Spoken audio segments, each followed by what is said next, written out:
भाइयों और बहनों को आवाज सर्विस सेंटर बिदुपुर बाजार की ओर से प्यार भरा नमस्कार। त प्रेम से बोल दा दाता निरंजन साहेब की, तो एक बार बोल दा ज्योतिक महाराज की।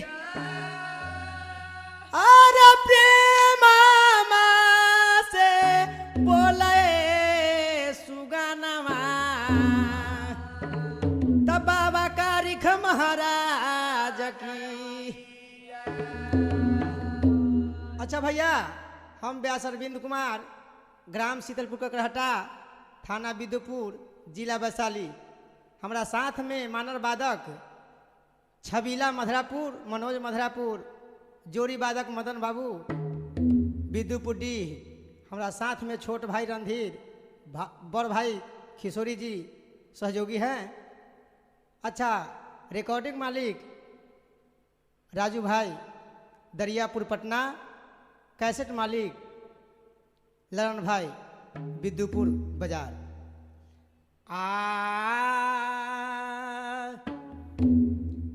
अरे बोली बोलैया बाबू कारी खतर तर करैया जवाब। सुन सुन हे माय सती तनिका दिल धर्म के बात। माय सती से बाबू कारी कहे छी त खेलई तरहली गे मैया मुरलिया मोये दानवा गे मुरलिया मोये मागे मैया खेल तरहली मुरलिया में गुली तारगे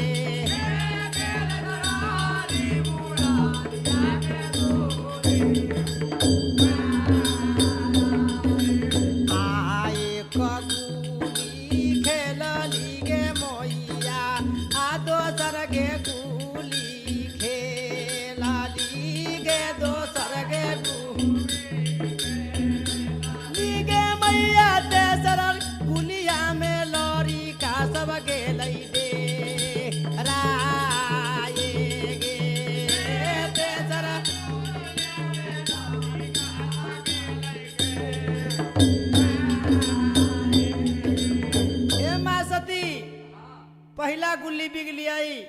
दूसरा गुल्ली बिगली, तीसरा गुल्ली में सारा लड़का सब डरा गई। कोनो के तनी झटका लग गए गुल्ली से। एक के कारण गाय के चरबहवा अब भैंसी के चरबहवा मुरली मैदान में सब लड़का से चरबहवा रहे। बोली से कुबोल बोले लागल। माँ सती कैसन बोली बोल से तोरा न कहब तो जनब कैसे। आगे जात पर जात के गे मैया लड़िकवा सब रहलाई गे लड़िकवा सब गे मैया हमारा नैया न जनुआ गे धलकै नाम गे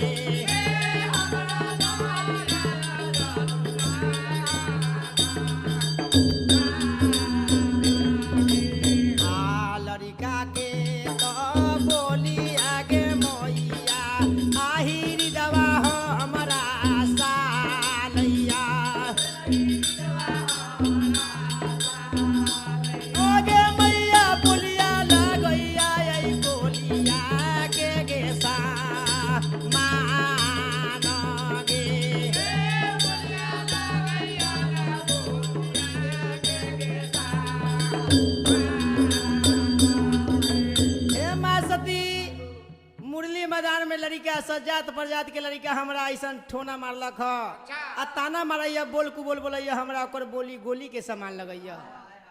आ तो जल्दी बता दे गे मैया आ पिता के ऊपर दे सवार पिता के ऊपर दे गे मैया हम करबै न पिता से मूला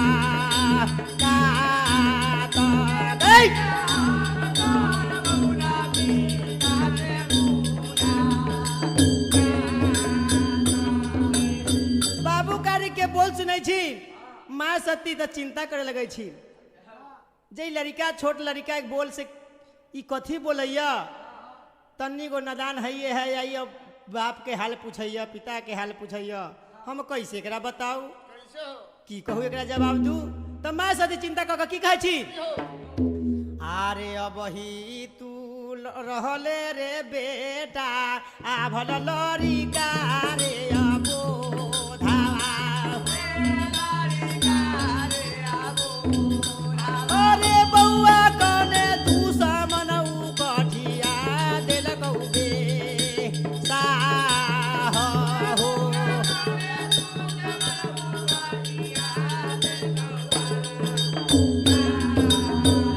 अरे कौने चारा बहावा दुलरुआ आ बोलिया रे बिरही बोला ना करे बोलिया रे बिरही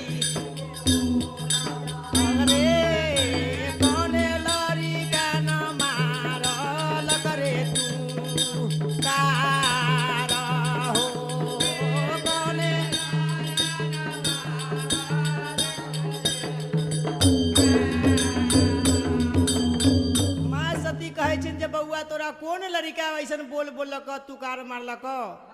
एकर हाल तू हमरा कहते रह तो कहे छिन बाबू कारी जे माई हम कौन लड़का के नाम बतैयो सब तो वैसे ही कहलक आगे जल्दी बतावे नगे मैया आ पिता के उपदेशवा के पिता के उपदेश भाई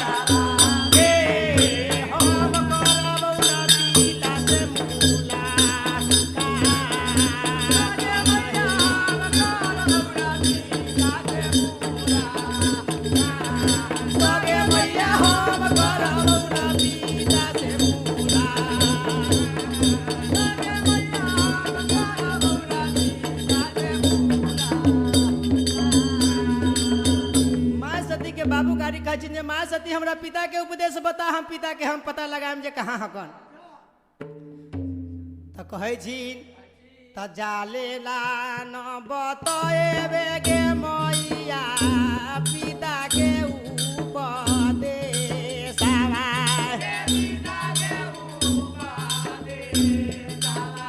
के ताले न करबौ हम दूधवा है गे तो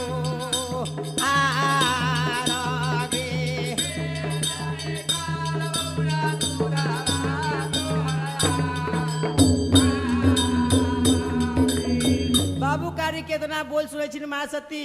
तो कहे छिन जे बेटा अरे जौन दिन में तू हमरा गर्भे में रहलहु रह वही दिन में तोहर बाबू के मरण हो गेल तो जौने दिन में रहले रे दुलरुआ आ तू माता के रे गरा दिया अरे बेटा वो है दिन मान पिता रे मरी गेला हो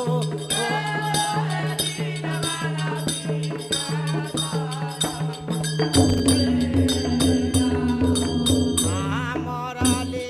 तो पिता के रे बेटा आब सवारे काटा लिया अरे बेटा रंती साज कन ले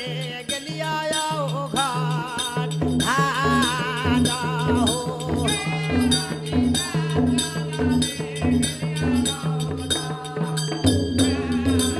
ओ बबुआ तोहर पिता मारल गेल जौन समय में तू गर्भे में हमरा रहला र ओइ दिन में तोरा पिता के ले जाकर बांस कटवा कर आरंथी बनवा कर सजवा कर यहाँ से बढ़िया से धूमधाम से आ घाट पर ले जाकर संस्कार कर दिलियो तमा सती के बोल सुनैया बाबू कारी तरा का पूछै छन जवाब सुन सुन हे मैया सती तनिका दिल धर्म के तक मैया जौने घटिया पर हमारा पिता के संस्कार करले हम तो ओहे घटिया न चल कगे दही बा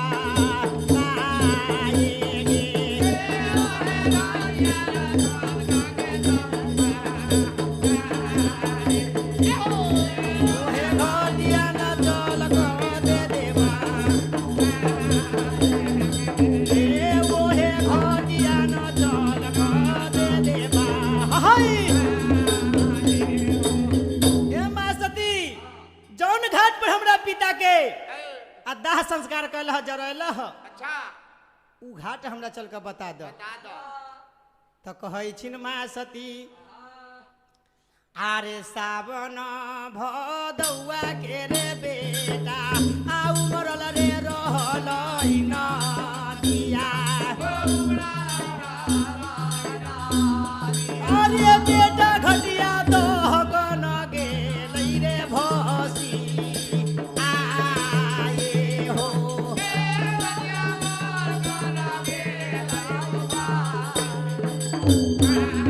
ओ बेटा सावन भादो के ऐसन उमरल नदी रहे अच्छा जौन घाट पर पिता के दाह संस्कार कलियो उ घाट तो उ धार में कट क सब बह दह गेलै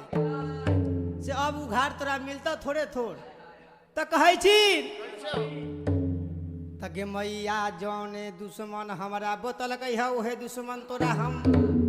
आई के दिन में बनबौ तोरा साथ में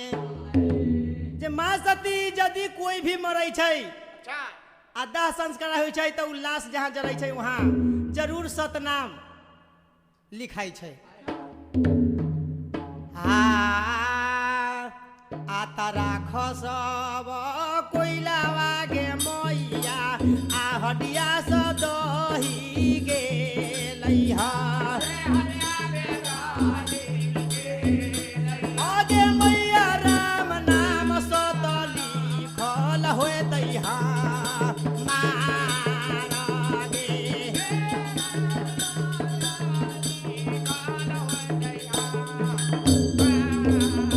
सब चीज जड़ गेलै होते दह गेलै होते अच्छा लेकिन सत जे लिखल होते सत के नाम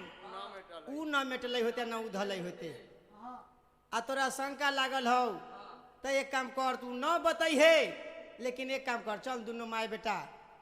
हम उहे घाट पर आई के दिन में जाकर आ दुनू माय बेटा स्नान कर लेम आज विधि पूर्वक हम पिता के हम नियम के अनुसार विधि क के वहां से नहा क आ चल ले तू ठीक है ना बताई है अब बहाना से माई सती के ले जाला बाबू कारिक चाहे छी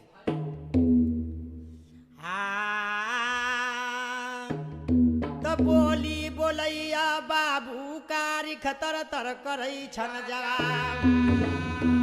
सुन सुन गे माय सती तनिका दिल धर्म के तयाजु दीनमा चले न गे मैया आ करे लाया आसाना मागे मैया माय बेटा मिल कले भैया सा ना गे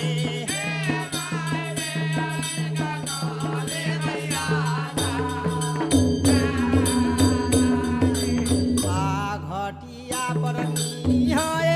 गे मैया गोरहम लागवाई गे मैया मेटी जय दैना दिलवा के यारा मान गे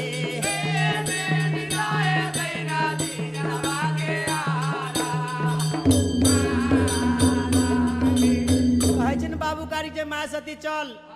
दुनो माय बेटा गंगा में आई हुए घाट के सामने जाकर स्नान कर ले भाई और सारा जहाँ जड़े हो वहाँ नमस्कार प्रणाम विनती प्रणाम क को आ चल हमर दिल के अरमान मिट जाय छी तो उतना बात सुनकर माँ सती कही चल निहाही के तोरा मन तो चल तमाय बेटा मिल का बाबू कारिख मैया सती करेला चलै छनया सनान आ तो घड़ी के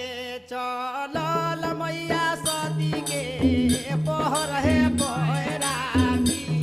कैया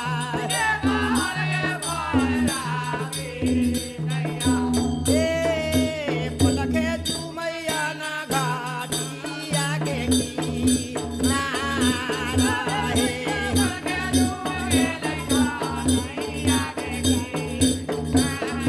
लगे मैया पलखे चुम गेलै गाना के की ना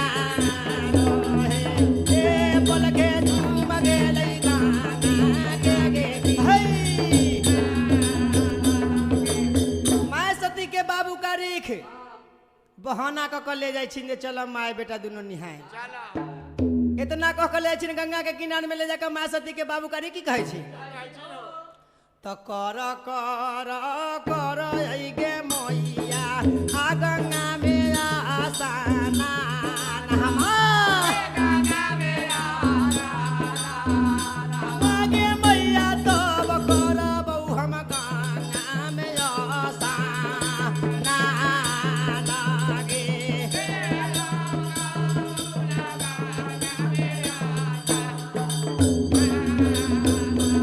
कहै छिन माँ सती के बाबू कारिक जे हे माँ सती हम अकरी लड़का न दान ही की तू पहले उमे पैस का स्नान कर तन था का हमरा पानी भी बता जा जे कितना है कहाँ आ तब हम स्नान कर तब बाबू कारिक के बोल सुनैया माँ सती तरह का दैया जे ठीक बउआ आराम कर पहले तू अस्थिर रह हम निहा के अबै छी तब तू जइह हम तोरा थाह का पानी बता दे छियो माँ सती जैसे ही किनारे में घुसै छ नदी में गंगा के किनारे में तैसे ही बाबू कारी की कहै छी अरे घटिया से उड़ गेल बाबू कारी आ ऊपर होया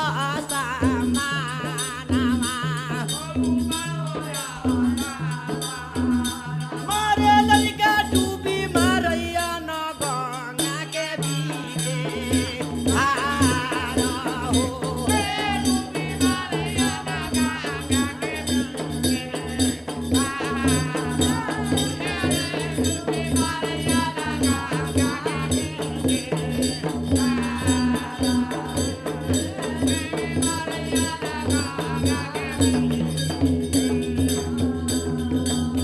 के पहले स्नान करेला पैसा दे छिन गंगा किनारे में आ ओकरा बाद अपने मरे छिन छलांग धरती छोड़ के ऊपर में जाकर उड़ के बीच धार में कूद जाई छी अच्छा आ माया रूपी सत सुमर क आ लगै छिन ओहे में दहाय माय सती जाकर दौड़ क आ हेल क पौड़ क बाबू कारी के खोइछा में छानै छी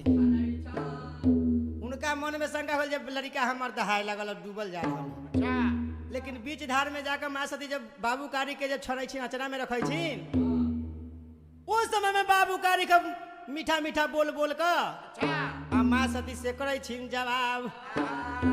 अब बता मैया जे तू अब आ गेले गंगा किनारे बीच धार में यहाँ तोरा झूठ बोलना अब धर्म न हो तो सोते सोते होली आगे मैया आ जब हमरो गे बताई दा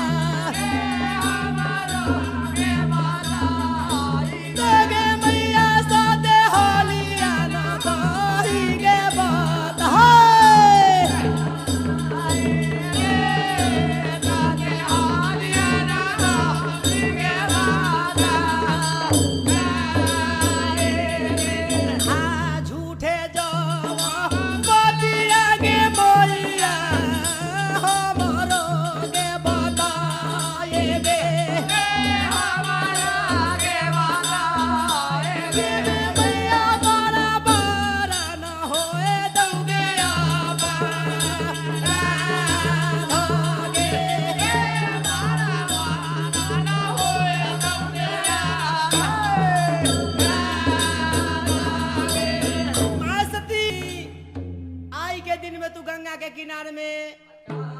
यदि तू झूठ बोलब तो बड़ा बड़ा अपराध चढ़ता रात होता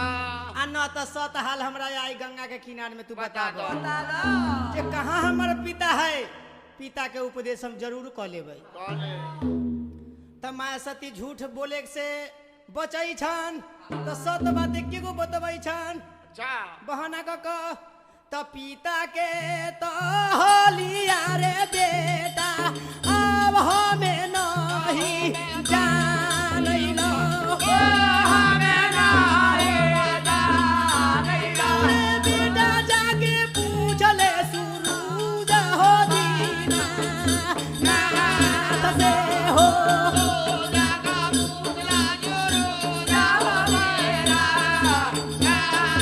तेरे बेटा जाके पूछले सुरूज हो दीना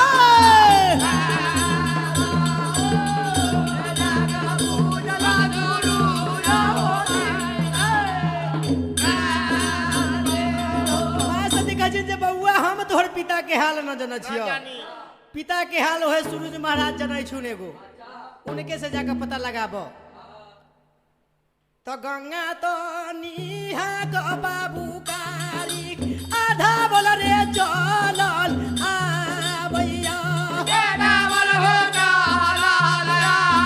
भैया लइका चलल आवैया परौली रे दारा दारा हो दारा का पराली हो दारा घरी के चलल बाबू कारी के ए पहर हो बोएरा बी दैया बारो बोएरा बी दैया लइका अपन के झूम गेलै परौली रे दारा बोल के जुगने पराउली रे दारा ए हो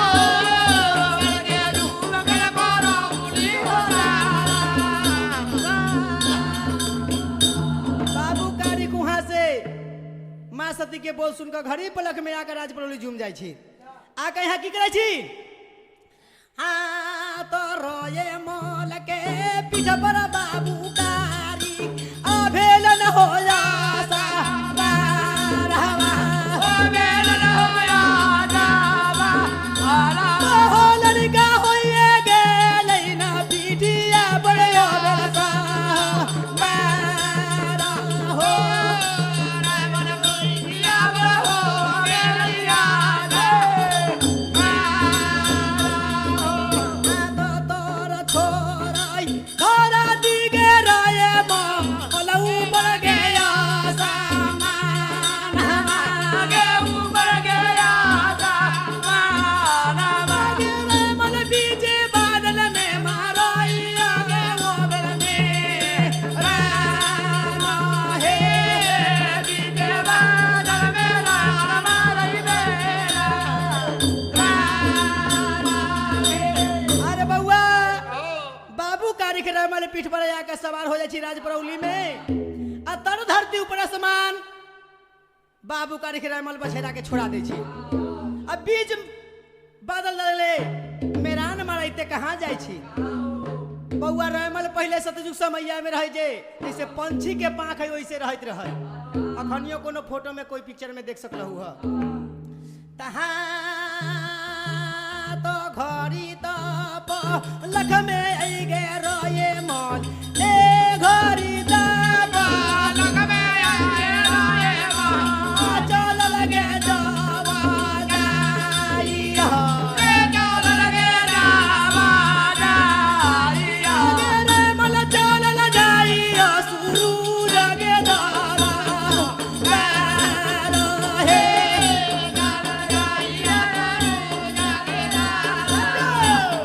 रे मल चल ल जाई हो सुरू जगे दारा महाराज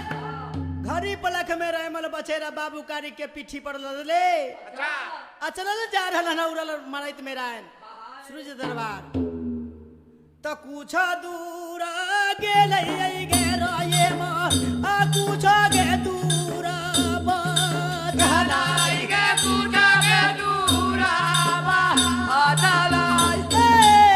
पीछे बटिया में सूरज मिलल भागा राना हे के बादिया में दूरिया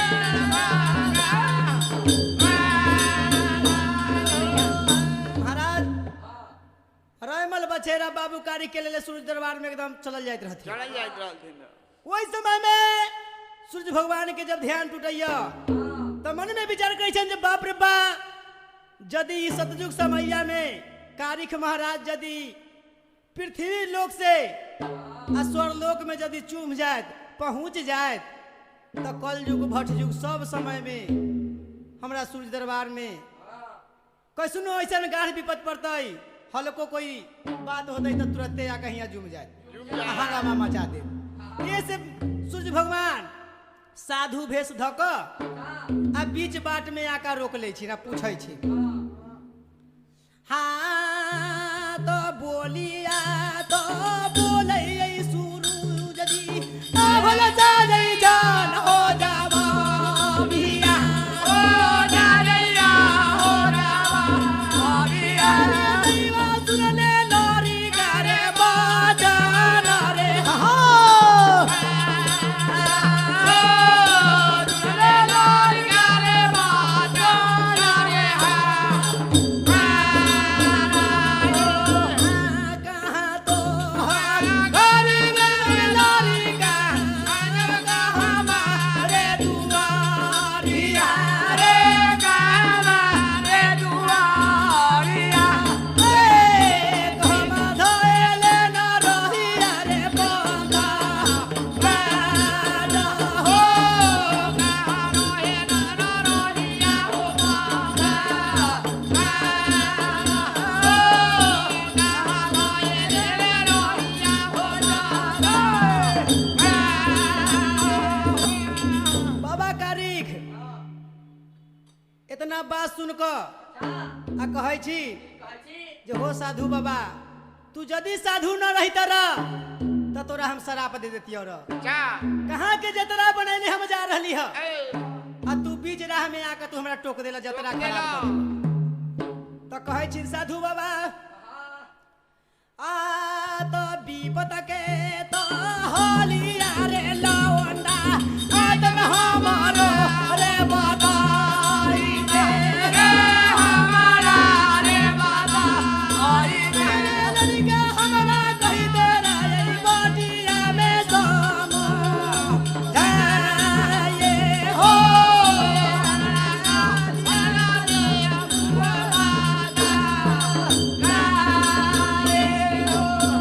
कितना बात कहै छी साधु बाबा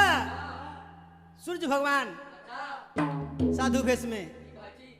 जे कौन ऐसा तोरा विपद में पहले हमरा तू कहते रह तनका सानी जा तो हमरा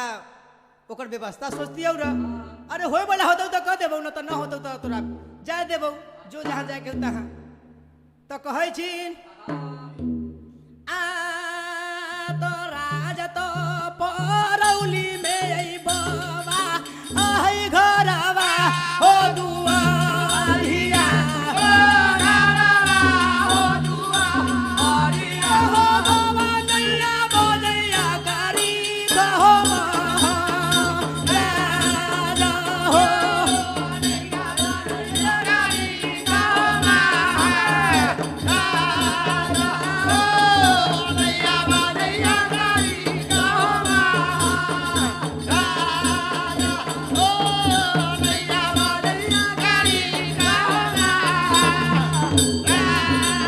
ओए हो साधु बाबा हमर राज परौली में घर दुआर है